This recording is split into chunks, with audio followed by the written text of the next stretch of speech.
Hello everyone, my name is Kirtana Balakrishnan and my metric number is 06D8023F1148. Let's look at the first case. Let me explain this case simply. In this case, all staff work from the firm's office. A junior staff member recently returned after taking special leave to care of her elderly mother. She needs to work full-time but has missed several team meetings and leaves work early due to her personal responsibility. While she is very competent, her absences put pressure on her colleagues. Additionally, a male colleague has made inappropriate remarks like a woman's place in the home and has undermined her at every opportunity. As her manager, it's important to handle the situation fairly while ensuring the workflow of the team remains smooth. Now, let's look at the ethical problems that involved in this case. The first one is the female staff misses meetings and leaves early due to caring for her mother. The junior staff has personal responsibility at home, which makes it difficult for her to attend morning meetings and stay full-time. This creates challenges for the team. The second one is causes stress and extra workload for others. Just because she is absent at key times, other team members have to cover her work, which increases their stress and workload. The third one is male colleague makes inappropriate remarks. One of her colleagues is making offensive comments about her role as a woman, which is unprofessional and can hurt her confidence. The fourth one is manager struggles to stay fair and manage work pressure. As the manager, I have to balance fairness to the employee with maintaining workflow and supporting the rest of the team. Now, let's look at the affected parties in this case. The first one is junior staff. The junior staff is the most directly affected. She is under a lot of stress because she is trying to balance caring for her mother and meeting work responsibilities. This situation can lower her confidence and make her feel anxious at work. The second one is male colleague. The male colleague is affected in terms of his behavior and reputation. His inappropriate comments and actions could damage relationships with his team and reflect poorly on him professionally. The third one is the manager. The manager is also impacted because the decisions made in the situation affect fairness and team morale. Manager must handle the case carefully to maintain trust and a positive work environment. The fourth one is other team members. Other staff members are indirectly affected.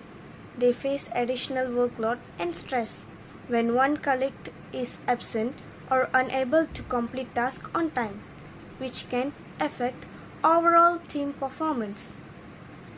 And the last one is the firm. The firm is affected because the way this issue is handled reflects its workplace culture and professional standards. Mishandling the situation could damage its reputation and employee trust. Now, let's look at the fundamental principles that got in this case. The first one is integrity. In this case, integrity means handling the situation honestly and fairly. As the manager, I need to ensure that the both junior staff member and the male colleague are treated appropriately and the decisions are made based on facts, not assumptions or personal feelings. The second one is objectivity. Objectivity is crucial here because as a manager, I must avoid favoritism. Even though I may feel sympathy for the junior staff member due to her personal situation, I have to make decisions impartially considering the impact on the whole team and the firm's workflow. The third one is professional competence and due care. This principle is most important because the manager must follow proper procedures and company policies when addressing attendance issues, workplace behavior, and possible disciplinary action. By doing so, the decision will be responsible and professionally sound. The fourth one is confidentiality. Confidentiality matters in this case because the junior staff member's personal situation, her mother's care, and her struggles must be kept private.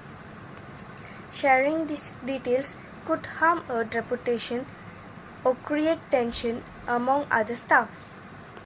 The last one is professional behavior. Professional behavior is key because the male colleagues' inappropriate remarks are unprofessional. Ensuring that all staff maintain respectful conduct prevents harassment, protects the work environment, and upholds the firm's ethical standards. Now, let's look at the key considerations. The first one is ensure fairness to all employees. Every employee should be treated fairly when making decisions, ensuring no one is unfairly advantaged or disadvantaged. The second one is maintain professionalism and respect in workplace behavior. Workplace behavior must remain respectful and professional, even when addressing difficult situations. The third one is balance empathy with decision making. While we need to understand the employee's personal challenges, decisions must also consider the needs of the team and the firm. The last one is protect confidentiality of employees' personal matters. Any personal or sensitive information must be kept confidential to prevent tension or workplace gossip. Now, let's look about the possible solutions to solve or handle this case. The first one is private discussion with both employees. In this case, the manager can meet the junior staff member and the male colleague privately. This allows both employees to share their side of story and ensure that the manager fully understands the situation. It also keeps the matter confidential, protecting the junior staff members' personal issues and maintaining trust within the team. The second one is terminate the female employees from working. If the junior staff members' attendance and commitment cannot be improved, the manager may consider terminating her employment. In this situation, her absences are affecting team performance and putting extra pressures on other staff. Termination would be a fair decision for the team while following proper HR procedures and maintaining professional standards. The third one is allow work from home. Offering the option to work from home can help the junior staff member balance her personal responsibility while still contributing to the team. This solution provides flexibility, allows her to continue working despite caring for her mother, and reduces the impact on the team's workflow. The fourth one is provide medical or welfare support.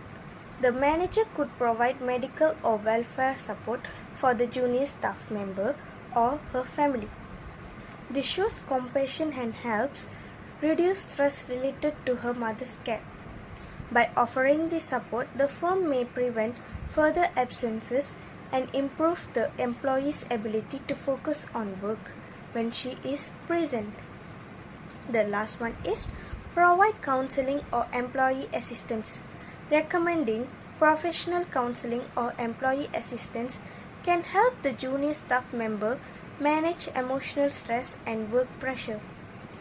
Counseling supports her mental well-being, encourages a positive attitude, and may help her handle both personal and professional responsibilities more effectively. From my opinion, the best solution in this case is to terminate the female employee from working. This is because her continued absences are affecting the team's overall performance and the quality of work, because other staff are having to cover her task.